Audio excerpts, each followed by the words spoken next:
Hi, I'm Linda, and this is No Frills ASMR. I thought today we could talk a little bit about beekeeping, and I have this book, Beekeeping for Dummies. I thought we could kind of just look through. My son has decided he wants to keep bees, which means that I'm becoming a beekeeper, as happens when your kids decide to do these things. But I'm excited about it because it's always been an interest to me, and I've thought about it, but thought it seemed too difficult or kind of scary to deal with bees. And I don't know much yet. My son has done a lot more studying up and watching videos, and he bought this book to look at. But I'm just beginning my journey, so I thought we could kind of learn together, and I'll take you along. First off, I'll show you, my son has put together a bee box, and this is what it looks like. So it's pretty handsome, really. It's all wood, and it has different levels. And I think this top level is where the honey is actually made. And these ones have honey, but that's for the bees to live off of. It's their energy source for the queen and everything. So this will be interesting. And then there's a group, like a buy nothing type group in my area. And I went on there and asked if anybody had any beekeeping accessories or anything to share, or bees. And this one woman said she had a nuke, and a nuke is the bees. And so I was real excited, but she just brought an empty box with no bees. But she did very kindly also bring 2 smokers. So that's what this is. And you use this to smoke the bees, and that sort of stuns them, or I don't know what the word is, slows them down, so that you can deal with the hive without them getting aggressive. So she actually gave me 2 of these, which I think is really nice. And she had 2 of these, which are the hats you wear.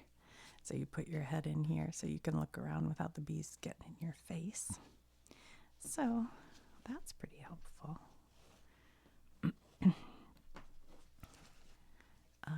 She said she had a glove, but she didn't bring a glove, so I don't know. So I still have some things I'll have to probably purchase, or my son will. Okay. So I thought we could kind of take a look at this book, because I was going to do it anyway, and see what we can learn in Beekeeping for Dummies. We'll just kind of flip through for things that look interesting.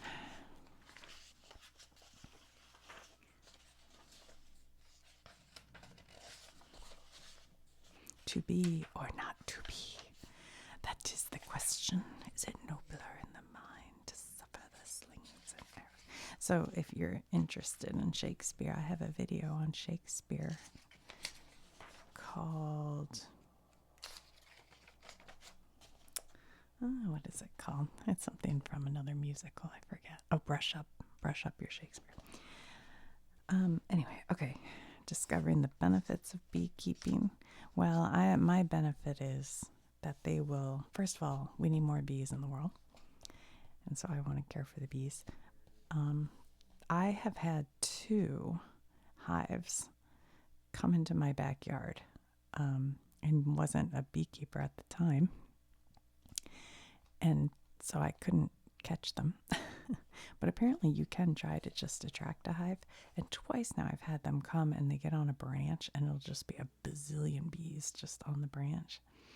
It's pretty cool. And then I have talked about in a previous video my owl box, and one year the bees tried to start to inhabit the owl box, and we closed it off to keep them out because that's the owl's place. But I do wonder if I just put the bee box out there, if I might be able to just have bees show up.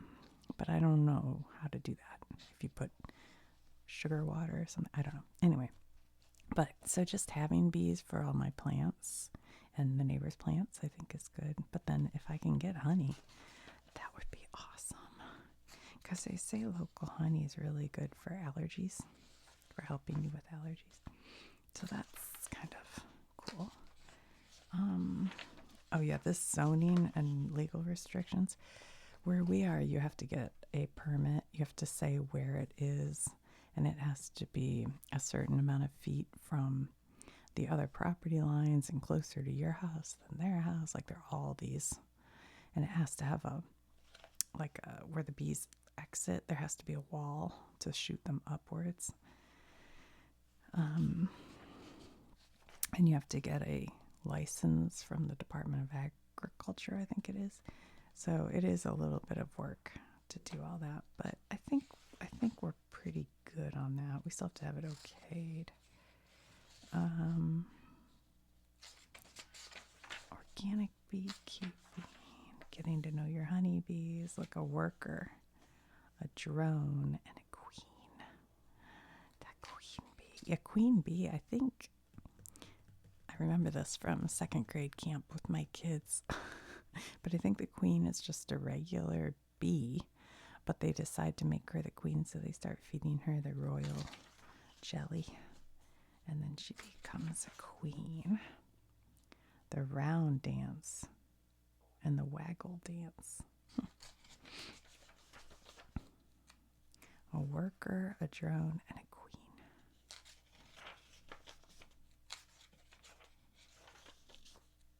All right, let's try this. Oh, there's royal jelly, the food of royalty. Royal jelly is a powerful, creamy substance that transforms an ordinary worker bee egg into a queen bee and extends her lifespan from 6 weeks to several years. That is interesting, isn't it? Isn't it like amazing? Nature's so amazing. All right, let's skip forward to bumblebee. Oh, that's a mason bee. I bought one of these from my dad's farm, and it worked. He had all these mason bees, but then a snake got in there and was kind of like hanging out in there. I have a video of it, but I couldn't decide if that was too scary for my shorts or if you guys would like it. All right. Watching for allergic reactions. An ideal backyard location. Hemlock windbreak. Flat, easy access, dappled sunlight, southeastern exposure, and a nearby water source. Yeah, we have the dappled sunlight. We have it set up so that it's got the windbreak, southeastern exposure. The water source we'll have to figure. We'll have to put something out for the water source. And we can get to it. So, yeah, it should be good. Our neighbors might not like it. See, they show this water source with like a bucket with little styrofoam, and the bees can sit on there, I guess. That would be easy. Selecting a hive, that's perfect for you. So this is kind of traditional 10 frame. Yeah, I think that's sort of like our hive. This hive's kind of cool. I watch the gardener Monty Don on the Gardener's World out of the UK, and he has one like this, I think. Look, there they are with their little bee hat on. I'm sure that's not what it's called. Screen, maybe. Here's a top bar with a beautiful all-natural comb. So I brought one of our top bars. So they come like this, the ones that my son built. And then the bees will just put their honey in here, I guess. And you can pull these out and scrape the honey off. I think that's how it works. But you only do the top layer because the bottom ones are for the bees to stay alive, is my But this is just like a, oh, maybe it's like a rubber or silicone. It said some kind of food safe. And then this is a wood. It smells really nice though. I don't know what kind of wood it is.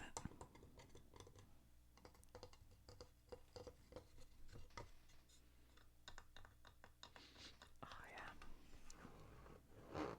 This is soft. It's like not a real hard rubber. It's kind of soft.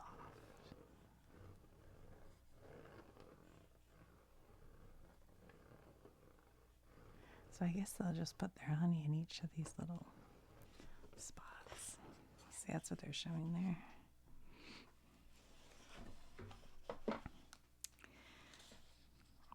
Here's a top bar with beautiful all-natural honey, pollen, and brood. It doesn't get much better than this. Oh, it's exciting. Isn't that exciting? Okay. Ooh, look how fancy. Good grief. Very fancy. Oh, here's about a nuke. A nuke hive, sometimes called a nucleus hive, is a small hive with a few frames of bees. Yeah, see, she gave us the box, but it didn't have the frames or the bees. So I don't think she knew what a nuke was, really. I mean, she wasn't being... I appreciate her giving me anything. A nuke can be used to populate an observation hive. A nuke can be used to house and capture a swarm of bees. Oh, so maybe that is just the box. So maybe she was right. A nuke can be used to house a supply of bees used for bee venom sting therapy. Jeez, no thanks. A nuke in the corner of a garden can help with pollination, and it can require far less maintenance than a regular hive. Huh. A nuke colony of bees can be sold to other beekeepers. That's what I need, I think, unless I can somehow capture a hive. I'm not sure. I have to learn more about that. Frames. The nuke hive uses a Langstroth style of I don't know what that means. Too confusing. Make a beeline to the best beehive. I don't know what the kind my son made is called. I'm not sure. Whoa, look at that. Basic beekeeping equipment. Oh yeah, here, look, this is, yeah, his is just like has a top and an inner cover, and then these pieces are in here, and they go crosswise, so there's a whole bunch of them, and then there are all these layers down below. Yeah, that's the hive, yes. And between the top layer where you get the honey and these bottom layers, there's this piece that has little holes that like regular bees, I guess, can fit through, but the queen can't fit through it. I think that's how it works. So the regular bees go up there and they put honey in there, but I guess the queen can't go up there. I think that's... Oh no, this, a queen excluder. Yeah, he has that. No matter what style of honey you harvest, you choose, a queen excluder is a basic piece of equipment that many backyard beekeepers use. It's placed between the deep food chamber and the shallow honey supers that will added at the tops of the hive for bees to store their surplus honey. Yeah, that's pretty cool. So you're just taking their surplus, I guess.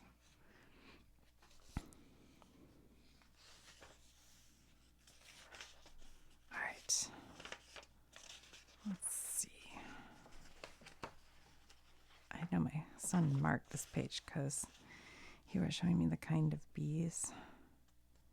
I was looking on online, and somebody had carniolan bees. I think that was the kind. But I think the Italian bees are, yeah, hands down the most popular bee in North America. That's Italian. And then Saskatraz, this relatively new strain of bee, is produced in Northern California. Huh. And then the carniolan. Currently, these are the second most popular bee. Okay. Caucasian. Caucasian bees are mostly gray in color and are extremely adaptable to harsh weather conditions. Russian. In 1990s, efforts to find a honeybee that was resistant to varroa and tracheal mites. Oh yeah, you have to put stuff like what is it called, Demetrius earth or something on the ground around your hive to keep mites away from your hive. Oh, it would make me so mad if mites got in my hive. Buckfast bee, Cordovan bee, Africanized. The list of bee races is not complete without a nod to the so-called killer bee. This bee is not commercially available nor desirable. I don't want those. Deciding how to obtain your initial bee colony. Ordering package bees. Buying a new colony. That's, I think, what we're looking at. I was trying to find a local, beekeeper I could buy a nuke from. So I was kind of waiting for the paperwork to go through for our city before I did that, though.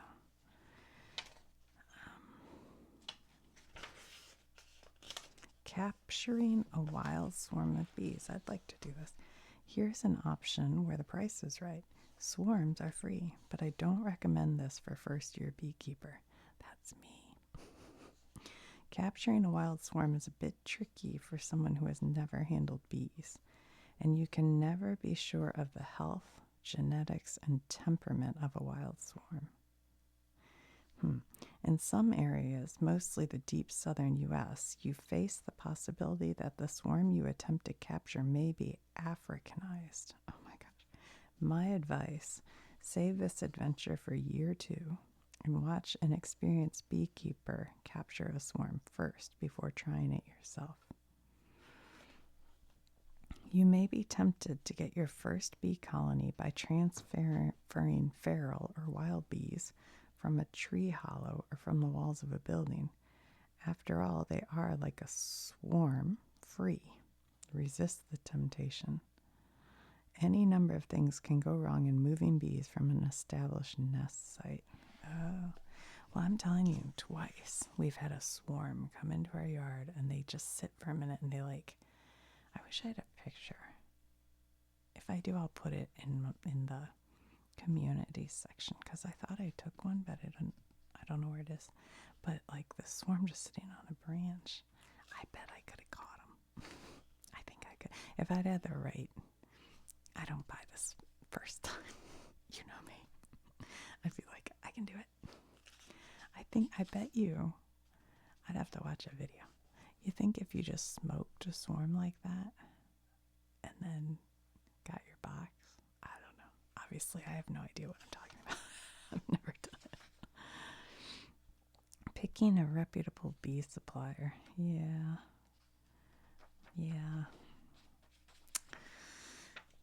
I don't know about that. That's my concern with just looking online. I know there's one, actual apiary near us, but I think they were sold out already.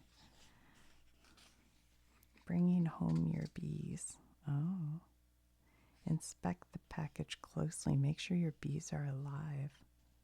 Oof, that would be bad. Take your bees home right away. Don't put them in a hot, stuffy trunk of your car. Well, no. When you get home, spray the package liberally with room temperature water using a clean mister or spray bottle. Place the package of bees in a cool place, such as your basement or garage, for an hour. After the hour has passed, spray the package of bees with sugar syrup. They have a recipe for sugar syrup. Putting your bees into the hive. Okay, I'm going to have to really search. I'm going to have to understand this. See, I think they give you the nuke has a wax coating, and then you kind of unplug that and there's a sugar coating or something. The bees eat their way through that. I think that's how it works. See, it's weird this year because it's warming up so early. Normally, I don't think the bees would be active, but I've seen bees out already this year, and it's way too early. I don't know. Watching your bees come and go from their new home. Oh, that'll be exciting. Will I be able to sit out in my backyard, though? Are they gonna, like, be real aggressive? I don't know. That would be a bummer if I can't sit outside. Setting up an inspection schedule. Oh, this is about the smoker. The smoker is the beekeeper's best friend. Yet for many, keeping a smoker lit can be the trickiest part of beekeeping. What you're trying to achieve is enough thick, cool smoke to last throughout your inspection. You certainly don't want your smoker to poop out as soon as you open the hive. No, I don't. So see, there's like a smoker, and this is the bellows. Do you think it'll be loud?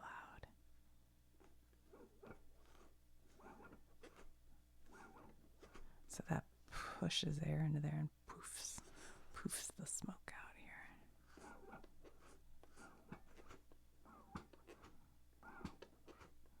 It's pretty cool. And then I guess you put the, I have no idea how you do it. I guess you put whatever your combustible stuff is inside of here, and then do the bellows, and it pushes the smoke out here. Oh, it smells a little smoky right now. I can smell it. It's all very exciting. You can use compressed wood pellets. That seems like a good idea. Start with crumpled newspaper and a few twigs. Okay. Oh yeah, look here. Here they have the smoker with the bellows and all the combustibles. Okay. There they are smoking the hive. See, people do it barehanded, so I mean, look at that. I guess the smoke just makes the bees. I would be scared to do that. I'll let my son do that for the first time, at least. My son, he's an adult, and he's here right now at my house. But he'll probably move out, and then the beehive will stay here. So that's why I say I think I'm going to be a beekeeper. But we'll see if they attack me too much. I don't know. Notice how this comb is hooked in the first figure and straightened in the next. It's a little messy, but has big payoff. I wonder what that's about. That's what I get for just looking at the pictures. Looking for eggs.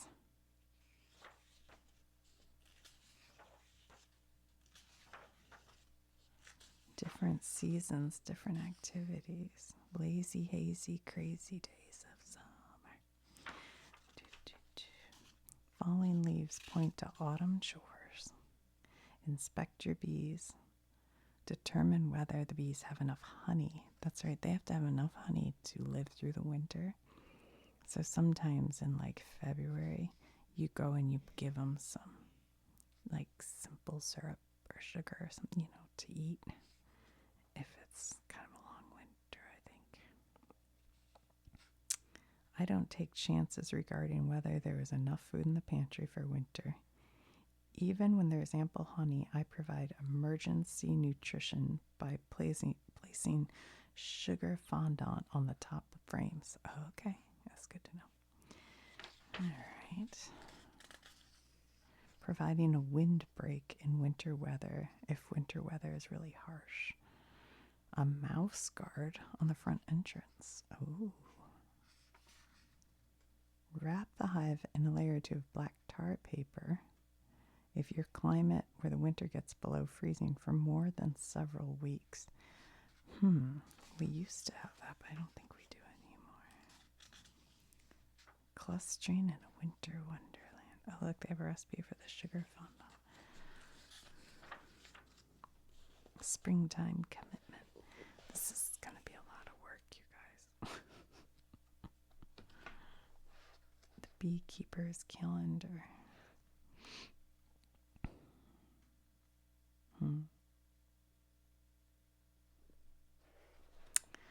Well, swarming. See, this is exactly what I saw in my backyard. A swarm just like that on a branch. It was crazy because they just are all on top of each other, and it's so many, and they're just hanging from the branch. It's really wild.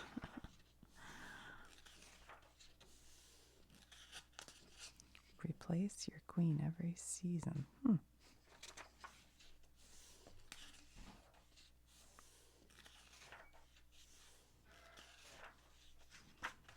Colony collapse disorder. Lack of food. These are things that can go wrong. Mites and disease. Uncomfortable living conditions. Oh boy.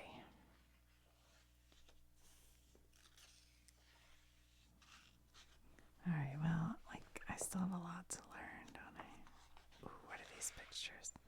Extreme close-up of a worker bee's head. Beekeeper David Wright holds a branch containing a nice swarm that's ready to be put in a new hive. Honeybees are remarkably gentle during swarming and can be handled with relative ease. What? Wow. I mean, that is really what happened in my yard. I could have just picked them up. The uber close image shows in detail the anatomy of a worker bee to the left and a drone to the right. Note the drone's huge eyes and larger body. Oh yeah, for sure.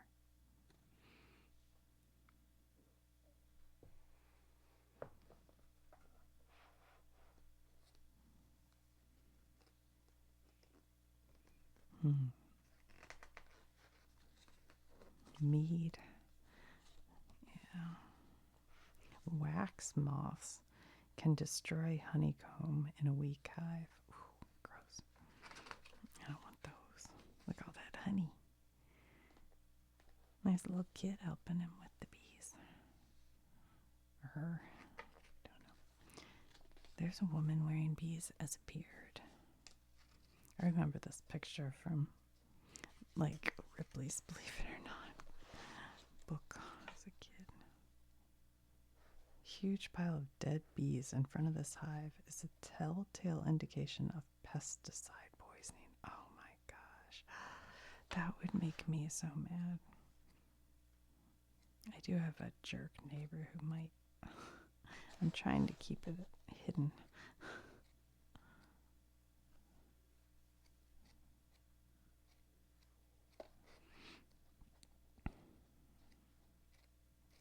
Well, I'll tell you what. Ooh, look, there's local honey, honeycomb, whipped honey, and honey with honeycomb in it.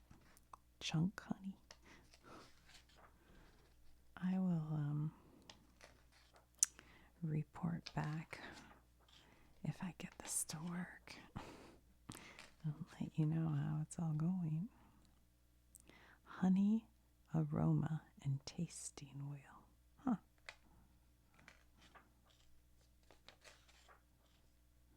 Honey trivia. How many flowers must honeybees tap to make 1 pound of honey? 2 million. What? 2 million flowers. How far does a hive of foraging bees fly to bring you 1 pound of honey? Over 55,000 miles. How many flowers does a honeybee visit during one nectar collection trip? 50 to 100. How much honey would it take to fuel a bee's flight around the world? About 1 ounce. Wow. How long have bees been producing honey from flowering plants? 10 to 20 million years. What Scottish liqueur is made with honey? Drambuie. What is the U.S. per capita consumption of honey? On average, each person consumes about 1 to 3 pounds per year of honey.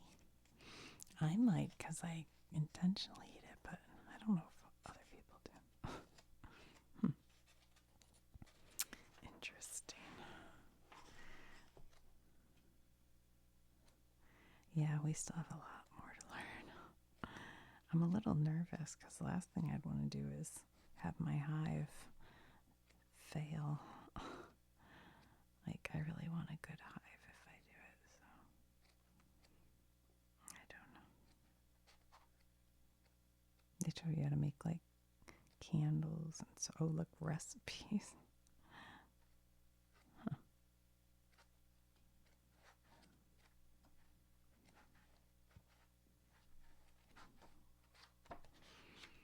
Well, all right.